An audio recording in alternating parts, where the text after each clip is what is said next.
रायपुर रानी में कांग्रेस ने हंगामा किया है, जिसको लेकर साहिल रुखाया अभी जानकारी दे भी रहे थे। ये बूथ नंबर 193 जहां पर कांग्रेस की तरफ से हंगामा किया गया। बूथ नंबर 193 पर कांग्रेस की तरफ से हंगामा किया गया। कार्यकर्ताओं और पुलिस के बीच खासी बहस हुई है। वजह अभी साफ नहीं है, लेकिन ये तस्वीरें जानकारी सामने आई तो आपके सामने रखनी उचित समझी हमने अपनी तरफ से। साहिल रुखाया हमारे साथ इस वक्त जुड़े हुए हैं। बड़ी खबर हमने आपको बताई कि रायपुर रानी के इस बूथ पर कांग्रेस ने कार्यकर्ताओं ने हंगामा किया है। साहिल, विस्तार से बताएं वजह क्या थी, यह हंगामा क्यों हो गया, क्या बात थी इसके पीछे? बिल्कुल, वो लगातार आगे बढ़ने की कोशिश कर रहे थे और पुलिस की ओर से लगातार उन्हें कहा जा रहा था कि जो गाइडलाइंस है उससे आप आगे नहीं बढ़ सकते, जो क्राइटेरिया रखा गया है उससे आप आगे नहीं बढ़ सकते। तो इसको लेकर बहसबाजी जो है वो देखी जा सकती थी और पुलिस की ओर से उन्हें साइड में कर दिया गया। तो लगातार गहमा गहमी जो है वो देखने को मिल रही थी। फिलहाल यहाँ शांति है और पुलिस की डिप्लॉयमेंट जो है वो कर दी गई है। और लगातार जिस तरीके से हम इंडिया न्यूज हरियाणा जो है, हरियाणा के तमाम इलाकों से, कालका के तमाम इलाकों से चप्पे चप्पे की रिपोर्ट जो है हम अपने दर्शकों को दिखा रहे हैं। फिलहाल जो है शांति है। कुछ देर पहले गहमा गहमी जो है वो देखने को मिली थी। तस्वीरें देख सकते हैं कि किस तरीके से अब शांति जो है वो शांतिपूर्ण जो मतदान है वो चल रहा है और पुलिस की डिप्लॉयमेंट भी जो है वो कर दी गई है। सीआरपीएफ के जवान जो है वो तैनात कर दी गए। इस वक्त सुनीता पूनिया जो इंस्पेक्टर है वो भी यहाँ पहुंची है। मैडम, अभी कुछ देर पहले यहाँ गहमा गहमी भी देखने को मिली थी, किस तरीके का माहौल है? नहीं, ये सब शांतिपूर्ण है। अभी एंट्री करी थी तो 193 नंबर बूथ पर अभी एसएचओ जो आए थे पंचकुला, उनकी ओर से साइड लाइन किया गया। कांग्रेस के कार्यकर्ता थे वो लगातार आगे बढ़ने नहीं, इस तरीके की कोई बात मेरे सामने नहीं आई और जब से मैं आई हूँ सब शांतिपूर्ण है। आपके पास होगा वो आप जानते होंगे ना, मेरे सामने सब शांतिपूर्ण चुनाव मतदान बिल्कुल अपील करना चाहिए। बस अपना मतदान शांतिपूर्ण तरीके से करें। हर मतदाता से यही अपील है मेरी। तरीके से बहक का माहौल भी होता है कई बार, तो उनको क्या कहना? कोई बहक का या कुछ बहकने की जरूरत नहीं है।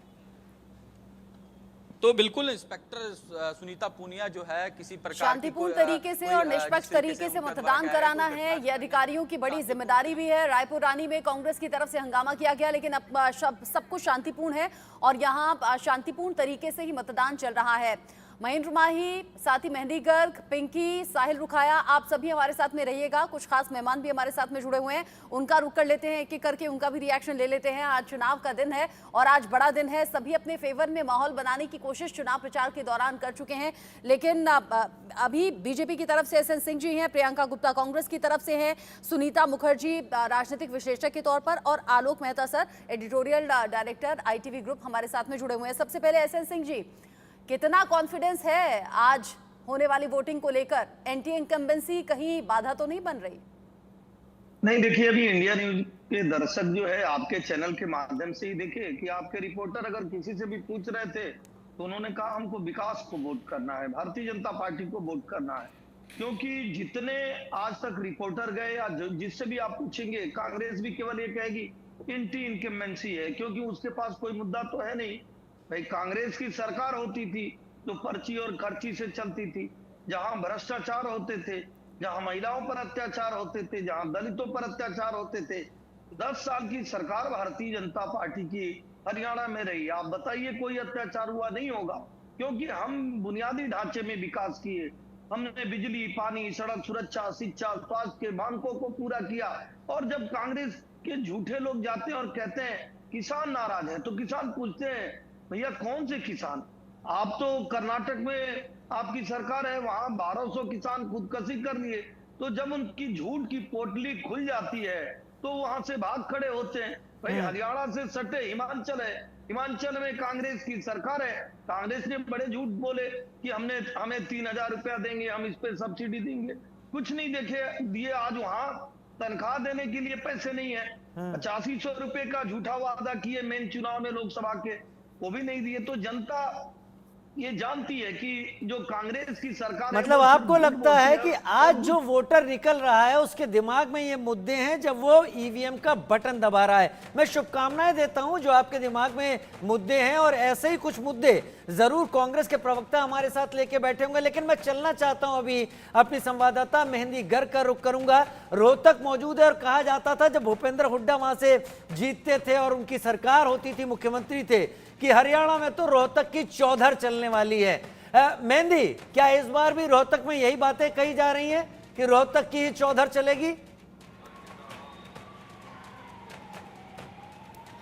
बिल्कुल राजीव, देखिए रोहतक को भूपेंद्र सिंह हुड्डा का गढ़ माना जाता है और पहले जो बातें चलती थी कि रोहतक की चौधर जो है वो बोलेगी पूरे हरियाणा में, तो इस बार भी कहीं ना कहीं रोहतक से ये आवाज़ उठ रही है। सुबह जब हम मतदाताओं से भी बात कर रहे थे तो एक सुर में जो मतदाता है वो भी बोलते हुए दिखाई दे रहे थे कि एक बार फिर से चौधर जो है वो बोलने वाली है हरियाणा में। हालांकि अब तक मुख्यमंत्री चेहरा कौन होगा कांग्रेस की तरफ से वो साफ नहीं हुआ है, लेकिन रोहतक की जनता एक बात साफ कर चुकी है कि चौधर अगर चाहिए तो वो भूपेंद्र सिंह हुड्डा की ही चाहिए, क्योंकि रोहतक को गढ़ भी माना जाता है भूपेंद्र सिंह हुड्डा का। और एक बहुत ही मुकाबला भी यहाँ पर काफ़ी ज़्यादा दिलचस्प हो गया है, क्योंकि किलोई अपनी एक लेगेसी सीट से भूपेंद्र सिंह हुड्डा चुनाव लड़ रहे हैं। सामने उनकी बीजेपी प्रत्याशी में मंजू हुड्डा हैं, जो कि एक पुलिस की बेटी हैं, एक SHO की बेटी रही हैं, तो उनकी तरफ से भी एक बड़ी लेगेसी देखी जा रही है। और उनका भी कहना है कि जिस तरीके के काम उन्होंने किए हैं वो एक वो काम वाकई अब चुनावों में काम आएंगे या नहीं, लोगों को कितना याद है, कितना भूल गए हैं। मैं प्रियंका गुप्ता जी का रुख कर लेती हूं, कांग्रेस की तरफ से हमारे साथ मौजूद हैं।